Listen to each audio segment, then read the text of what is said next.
नमस्कार बंधुओं, देखा जाए तो आजकल हर एक इंसान के जोड़ों में दर्द की शिकायत रहती है। चाहे वह महिला हो या पुरुष, सब में जॉइंट पेन की समस्या मिल जाएगी, क्योंकि सबका खान पान और रहन सहन इस तरह का हो गया है कि अधिकतर काम मशीनों द्वारा होते हैं। इस वजह से ही जॉइंट पेन की समस्या रहती है। अब इन्हीं जॉइंट पेन को कम कैसे किया जाए, इन सब बातों को जानने के लिए मिलते हैं डॉक्टर बीपी शर्मा जी से। जोड़ों में दर्द क्यों होता है? ये बताना चाहूँगा कि जोड़ों का दर्द नॉर्मली होता नहीं है जब तक कि हम किसी चीज़ को नज़रअंदाज ना करें। जैसे कि अगर कोई बचपन से कोई डिफेक्ट हो, उसका ध्यान ना दें, कंजेनाइटल एनोमली हो, कोई चोट लग जाए, उसको टाइम पे ध्यान ना दें, टाइम पे इलाज ना करें, और शरीर के कोई और हिस्से की जो बीमारी जो जोड़ों को अफेक्ट करती है, उसके पूरी टाइम पे डायग्नोसिस ना हो, प्रॉपर ट्रीटमेंट ना हो, तब तक जोड़ों की कोई बहुत ज़्यादा समस्या नहीं होती। मांसपेशी की जो अगर कोई चोट है या कोई कमजोरी है, वो भी हमारे जोड़ों को अफेक्ट करती है। अगर जोड़ की एक संरचना को देखा जाए तो उसमें दो बोन होती है, वो लिगामेंट से जो है जुड़ी होती है, बाहर मांसपेशी उसको सपोर्ट देती है। तो जोड़ों का जो ये स्ट्रक्चर है, इसके किसी भी स्ट्रक्चर में अगर कोई खामी आ जाए, उसको टाइम पे अगर हम इलाज ना करें और टाइम पे उसका ध्यान ना दें और गलत जगह इलाज कराएं या नीम हकीम के पास चले जाएं, वो गलत इलाज हो, तब जाके जोड़ों की कोई समस्या आती है। जोड़ों की संरचना ऐसी होती है कि सालों साल चलते रहें तो भी हमारा साथ देते रहते हैं। ये जोड़ हमारे शरीर को गति प्रदान करते हैं, हमारे शरीर को मूवमेंट प्रदान करते हैं, जिससे हम डेली दिनचर्या रोजमर्रा की एक्टिविटी कर सकते हैं, हमारा काम कर सकते हैं। जोड़ों में दर्द यानी कि जॉइंट रिप्लेसमेंट, ये मान लेना कहाँ तक सही है? ये अक्सर लोग सोचते हैं कि जोड़ों में दर्द हो गया उसका मतलब है कि जॉइंट रिप्लेसमेंट। आजकल ऐसा बड़ा कॉमनली सुनने में आ रहा है, लेकिन ऐसा नहीं है। जॉइंट रिप्लेसमेंट जोड़ों की बीमारी का लास्ट स्टेज पे जाके किया जाता है। उससे पहले ऐसे इलाज है जिनको करने से हो सकता है कि हम जॉइंट रिप्लेसमेंट को रोक सकें, बचा पाएँ। इसी तरीके से जोड़ों के जैसे स्पोर्ट्स एक्टिविटी होती है, उसमें लिगामेंट्स का अगर इंजरी हो जाता है, लिगामेंट्स टीयर हो जाता है, मेनिस्कस की इंजरी हो जाती है, अगर हम उस लिगामेंट को उसी वक्त पता करके उसका अगर रिकंस्ट्रक्शन कर दें, तो हम जोड़ की लाइफ को बना सकते हैं, जोड़ के बदलने को रोक सकते हैं। जो कॉमन बीमारी है जिन पे ध्यान देना चाहिए, जैसे कि इन्फेक्शन है। इन्फेक्शन एक ऐसी बीमारी है जो जोड़ को बड़ी जल्दी से डैमेज करती है, चाहे वो बैक्टीरिया का हो, चाहे टीबी का हो। जब वो इन्फेक्शन ठीक भी होता है तो जोड़ को स्टिफ करके जाता है। इसलिए इन्फेक्शन का शुरू में अगर हम इलाज कर लें पहचान के, तो वो स्टिफनेस और जोड़ों की डिफॉर्मिटी से बचा सकते हैं। कई बार चोट जोड़ों के आसपास लगती है जो होती बड़ी छोटी सी है, जिनको हम नज़रअंदाज कर देते हैं, मगर उनका ट्रीटमेंट इमीडिएट रिक्वायरमेंट होता है। तो ऐसी इंजरी केवल विशेषज्ञ लोग ही देख पाते हैं। इसलिए अगर जोड़ पे अगर कोई चोट लगती है तो एक बार अपने आसपास अवेलेबल ऑर्थोपेडिक सर्जन को ज़रूर दिखाएं, चाहे वो नॉर्मल ही क्यों ना हो। लेकिन कुछ ऐसा करने से बहुत सारी बीमारी ऐसी है जिनका टाइम पे पता लगता है, अवेयरनेस बढ़ती है और हम हमारे शरीर को, जोड़ों को बचा पाते हैं। ये कैसे पता लगा सकते हैं कि जोड़ों में हमें समस्या है? तो जोड़ में अगर कोई बीमारी है तो उसमें पेन होगा, सूजन होगी, रेडनेस होगी, मूवमेंट अगर जोड़ का करें तो उसका मूवमेंट अफेक्ट होगा और पेनफुल होगा। अगर जोड़ का आपने ध्यान नहीं दिया तो कुछ लोगों को स्टिफनेस होती है, कॉन्ट्रैक्चर होता है, डिफॉर्मिटी होती है और लिम्पिंग होती है। तो अगर किसी को ये सिम्टम है तो इससे भी पता लगता है कि भाई जोड़ के आसपास कोई खराबी है, उसका तुरंत ब्लड की जांच करानी चाहिए, उसका एक्सरे करवाना चाहिए और जो भी बीमारी लगे उसका इलाज करना चाहिए। जो भी बीमारी डॉक्टर डायग्नोस करे उसका प्रॉपर इलाज करना चाहिए। क्या ऐसा भी हो सकता है कि हमारे शरीर में कहीं और दर्द हो और उसका असर जोड़ों पर दिखाई दे? कई बार ऐसा होता है कि हमारा शरीर का जोड़ तो ठीक होता है, लेकिन उसके ऊपर और नीचे के कुछ हिस्से हैं जिनकी बीमारी जोड़ों पे पेन के रूप में एहसास होती है। जैसे कि किसी को सर्वाइकल है गर्दन में, उसका जो पेन शोल्डर तक आता है, नीचे हाथ तक भी जा सकता है, नमनेस होता है, झंझनाहट होती है और वीकनेस हो जाती है। इस तरीके से कई बीमारियों को भी रूल आउट करना पड़ता है। जैसे कमर की बीमारी है, कई बार हिप जॉइंट पे आती है, कई बार हिप जॉइंट की बीमारी नी जॉइंट तक महसूस होने लगती है और कई बार तो ऐसा होता है कि पेट के अंदर जो डायफ्राम है उसके अगर बीमारी का पेन होता है तो हमें कंधे पे पता चलता है। कई बार हार्ट की बीमारी भी जो गर्दन और कंधे तक रेडिएट करती है। तो ये सब चीज़ें बड़ी आपस में इंटर रिलेटेड सी हैं, तो इन चीज़ों को पहचानना आना चाहिए कि कौन सी बीमारी जोड़ की है, कौन सी नहीं है, कौन सी इमरजेंसी है, कौन सी रूटीन है। शोल्डर जॉइंट पेन क्या है?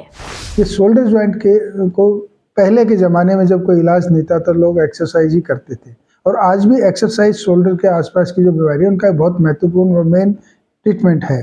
एक्सरसाइज करने से ही शोल्डर की बहुत सारी बीमारियाँ ठीक हो जाती है, लेकिन शोल्डर पे बहुत सारी ऐसी बीमारी होती है। लोग शोल्डर पे पेन को समझ लेते हैं मेरे फ्रोजन शोल्डर होता है, लेकिन जो फ्रोजन शोल्डर होता है वो 100 में से 5% लोगों को ही एक्चुअल में फ्रोजन शोल्डर होता है। उनमें से 95% जो डिजीज ऐसी होती है जो क्योरेबल होती है, जिनका इलाज करें, सर्जरी करें तो क्योर हो जाती है। जैसे कि किसी के जो शोल्डर जॉइंट के आसपास का कैप्सूल फट गया, जोड़ डिसलोकेट हो गया, बार बार डिसलोकेट होता है, उसको अगर हम सर्जरी करके एंकर डाल के अगर फिक्स कर दे तो जोड़ नॉर्मल हो जाता है। इसी तरीके से ओल्ड एज में जो शोल्डर के ऊपर की और कमर की मसल्स हैं जो ह्यूमरस पे आके अटैच होती हैं, जिनको रोटेटर कफ बोलते हैं, वो रोटेटर कफ टियर होता है। कॉमनली जो है 65, 70 से 85 ईयर्स में ये होता है ओल्ड एज में, और वो लोग अपना हाथ ऊपर उठा ही नहीं पाते। लोगों को उनका रोज का काम करना, चीज़ों को उठाना करना, उसमें हैंडीकैप हो जाते हैं। तो इस तरह की ये चोटें हैं जिनको हम दूरबीन के ऑपरेशन के द्वारा, जिसमें बहुत ज़्यादा कोई स्टिच भी नहीं आते, 1 या 2, 3 स्टिच से ही वो ऑपरेशन हो जाता है और वो पेशेंट अपने हाथ को नॉर्मली पहले की तरह यूज कर पाता है। ये जो इसी तरीके से जो जोड़ मांसपेशी है जो जोड़ के आसपास से गुजरती है, उन मांसपेशियों में कहीं भी टेंडन में कभी कभी सूजन आ जाती है, टेंडिनोसिस हो जाती है, उनका फिजियोथेरेपी से इलाज संभव है। तो इस तरह की चीज़ें डायग्नोज करके आप अपने जोड़ को बचा सकते हैं, आप अपनी लाइफ को बढ़ा सकते हैं, अपनी लाइफ को आसान बना सकते हैं, सफरिंग को बचा सकते हैं। घुटने का प्रत्यारोपण करवाना कितना सही रहता है? नी जॉइंट एक कॉम्प्लेक्स जॉइंट है, बड़ा कॉमनली जॉइंट है जिसको लोग रिप्लेस किया करते हैं, हिप जॉइंट, नी जॉइंट। तो नी जॉइंट पे लिगामेंट होते हैं, मेनिस्कस होती है, मांसपेशी होती है, और कई बार तो इतना वियर एंड टियर हो जाता है कि उसकी कार्टिलेज भी घिस जाती है। नी जॉइंट के अगर लिगामेंट अगर टूट के, तो वो लिगामेंट्स खासकर जैसे फुटबॉल प्लेयर है, स्पोर्ट्स पर्सन है, उन लोगों में चोट बहुत जल्दी लगती है, बहुत उसको ध्यान नहीं दिया जाता तो कार्टिलेज घिस के जोड़ ना इलाज हो जाता है। ऐसे केस में अगर आपने लिगामेंट इंजरी को पहचाना, उसको रिकंस्ट्रक्ट किया, उसको फिजियोथेरेपी करके ठीक किया, तो वो जोड़ फिर आपका सालों साल वैसे की वैसे चलता है। नी आजकल ये देखा गया है कि लोग बाग बहुत जल्दी नी जॉइंट रिप्लेसमेंट करते हैं। पेशेंट भी इस बारे में सोचते हैं कि अब तो मेरा जो जॉइंट में इतना पेन है, ठीक नहीं हो रहा, अब मुझे जॉइंट रिप्लेसमेंट करना पड़ेगा। ऐसा नहीं है। मैं ये कहना चाहता हूँ कि जॉइंट रिप्लेसमेंट की ज़रूरत लास्ट स्टेज पे होती है, और जब ज़रूरत हो, प्रॉपरली इंडिकेटेड हो, तभी जॉइंट रिप्लेसमेंट करना चाहिए। अदरवाइज जो है बहुत अर्ली स्टेज पे अगर आप करेंगे तो आपको दोबारा भी एक 15, 20, 25 साल के बाद दोबारा भी नी जॉइंट रिवीजन की रिप्लेसमेंट की ज़रूरत पड़ती है, जो कि पहले के प्राइमरी रिप्लेसमेंट से ज़्यादा बड़ी सर्जरी होती है। यंग एज में खासकर जिनकी एज 60 साल से नीचे है, 55-50 साल के आसपास है, उन लोगों को जॉइंट बचाने वाली सर्जरी करनी चाहिए, जॉइंट बचाने वाले काम करना चाहिए। अगर मेनिस्कस का टियर है उसका रिपेयर करना चाहिए, लिगामेंट की इंजरी है तो उसको ठीक करना चाहिए, और अगर जॉइंट के एक हिस्से पे थोड़ा कम स्पेस है तो बहुत सारे दूसरे ऑपरेशन भी हैं, वो करके जॉइंट को आप प्रिजर्व कर सकते हैं, जॉइंट को बचा सकते हैं। जॉइंट प्रिजर्वेशन में थोड़ी सी मेहनत ज़्यादा करनी पड़ती है, लेकिन आपका नेचुरल जॉइंट बचा रहता है, और आपका जॉइंट रिप्लेसमेंट का जो एज है उसको आप आगे और बढ़ा सकते हैं 10-15 साल तक। अगर किसी में जॉइंट में डिफॉर्मिटी है, 60 साल से ऊपर की एज है, मूवमेंट स्टिफनेस हो गया, नहीं कर पा रहे हैं, और डेली एक्टिविटी ऑफ लाइफ से करती है, तो फिर ऐसे केस में अगर इंडिकेट किए तब ही जॉइंट रिप्लेसमेंट करना चाहिए। और जॉइंट रिप्लेसमेंट कोई बहुत बड़ी सर्जरी नहीं है। लोग ऐसा सोचते हैं कि बहुत बड़ी सर्जरी है, बहुत आसान सर्जरी है, उससे तो डिफ़िकल्ट और भी ऑपरेशन है जो जॉइंट रिप्लेसमेंट से बड़े मुश्किल होते हैं। इसलिए जॉइंट रिप्लेसमेंट बहुत ईजी सक्सेसफुल सर्जरी है, लेकिन करना उसी में चाहिए जिसको उसकी ज़रूरत है, जो अगर ऑर्थोपेडिक सर्जन प्रॉपरली जो है डायग्नोज करके आपको बताता है कि अब आपका ये जॉइंट आगे चलने वाला नहीं है। तभी जॉइंट रिप्लेसमेंट करने से ही सब कुछ नहीं ठीक हो जाता है। उसके बाद जॉइंट रिप्लेसमेंट की जो लाइफ कितनी होती है, लोग ये पूछते हैं कि ये कितनी साल चलेगा, कितने इसका लाइफ रहती है, स्टेबिलिटी रहती है। यहाँ मैं कहना चाहूँगा कि जो लाइफ जॉइंट रिप्लेसमेंट की है, उस जॉइंट की लाइफ बहुत सारे फैक्टर पर डिपेंड करती है। ऐसा नहीं है कि सर्जरी की है तो सब में ऐसा ही होगा। जो बोन आपकी है, जिस पे जॉइंट टिका हुआ है, वो उसकी कितनी स्ट्रेंथ है, उसमें कोई और बीमारी तो नहीं है, वो जॉइंट कितने अच्छे से किया गया है, कितना परफेक्टली किया गया है, उसके आसपास के लिगामेंट और मसल्स की कितनी बैलेंसिंग कितनी अच्छी है, और जॉइंट रिप्लेसमेंट के बाद आपने कितनी अच्छे से फिजियोथेरेपी की है, एक्सरसाइज की है, कितने अच्छे से आपने फिजिकल एक्टिविटी की है, रख रखाव किया, इन सब पे जॉइंट के बाद की लाइफ डिपेंड करती है। क्या जॉइंट रिप्लेसमेंट करवाने के बाद एक्सरसाइज की ज़रूरत भी पड़ती है? बहुत लोग ऐसा है कि मेरा तो जॉइंट रिप्लेसमेंट हो गया, मुझे कोई एक्सरसाइज करने की ज़रूरत नहीं है। ऐसा नहीं है। ऐसे लोग बहुत अनहैप्पी पेशेंट रहते हैं जॉइंट रिप्लेसमेंट बाद भी। वो कहते हैं कि हमने ये जॉइंट रिप्लेसमेंट करवाया और हमारा ठीक नहीं हुआ, ये ख़राब हो गया, तो वो सर्जरी डिसरेप्यूट में चली जाती है। असल में वो लोग एक्सरसाइज फिजियोथेरेपी नहीं कर रहे होते, ठीक से मेंटेन नहीं कर रहे होते, और वो सोचते हैं कि हमारा वैसे ही ठीक हो जाए। ऐसा नहीं है।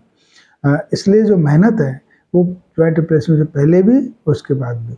अगर आपने अपने शरीर को अच्छे से रखा है, बोन्स की हेल्थ को अच्छे से बनाया है, एक्सरसाइज की है, रेगुलर वॉक की है, बोन का न्यूट्रिशन अच्छे से बनाया, तो आपको ये सब चीज़ें अफेक्ट नहीं करती, नॉर्मल रहते हैं बहुत सालों साल तक। अपने डेली दिनचर्या का एक हिस्सा बनाओ, रोज़ व्यायाम करना, एक्सरसाइज करना, कम से कम 1 घंटे वॉक करना, ये करने से आपकी हेल्थ बनी रहती है। क्या इसमें गठिया रोग की भी संभावना रहती है? कुछ बीमारी ऐसे होती है, जैसे कि गठिया कई टाइप्स की होती है। उसमें रूमेटॉइड आर्थराइटिस एक फीमेल्स में बड़ी कॉमन है।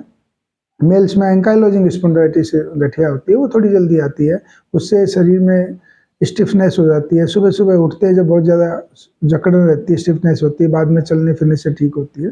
तो गठिया जो है वो 4th डिकेड से शुरू होती है, जल्दी में फीमेल्स में ज़्यादा होती है। अगर गठिया का आपने टाइमली डायग्नोज करके ट्रीटमेंट नहीं किया तो उसमें बहुत जल्दी से डैमेज होता है, और यही एक बीमारी है जो गठिया भाई जो है, उसमें अमूमन थोड़ी सी जल्दी उम्र में जो सर्जरी 70, 74, 80 साल में करनी पड़ती है, वो उनमें 50 साल के बाद भी करने की ज़रूरत पड़ जाती है जॉइंट रिप्लेसमेंट की। वो जॉइंट के आसपास की हड्डी कमज़ोर भी होती है, डिफॉर्म भी होती है, और स्टिफनेस भी होती है। तो ऐसे लोगों में कई बार जल्दी भी करना पड़ता है, लेकिन ये सब डॉक्टर की सलाह के अनुसार करना चाहिए, अपने हिसाब से नहीं डिमांड करना चाहिए, और आपकी डिमांड से कोई सर्जरी करने वाला भी नहीं है। कुछ लोग जो है प्राइवेट प्रैक्टिस में होते हैं, वो 22 हो सकते हैं, वो हो सकता है कि बॉर्डर लाइन केस में आपका जॉइंट रिप्लेसमेंट कर दें, लेकिन हमेशा आप क्रॉस ओपिनियन लें, पूरा डिसीजन लें, और जो ऑपरेशन बिना ऑपरेशन के ट्रीटमेंट है, वो सारे ट्रीटमेंट पहले ऑप्ट करें, फॉलो करें, फिर जाके आगे डिसाइड करें। एंकल जॉइंट पेन क्या है? एंकल जॉइंट पे कॉमनली इंजरी पैर के मुड़ने से, ट्विस्ट होने से, स्पोर्ट्स इंजरी से, टेंडन इंजरी से ये होती है, और चोट भी लगती है। तो एंकल एक ऐसा जॉइंट है जो पूरी बॉडी के बाहर को सहता है, लेकिन लोग उसकी चोट को नज़रअंदाज करते हैं, उसके आसपास जो लिगामेंट है उनकी इंजरी को नज़रअंदाज करते हैं।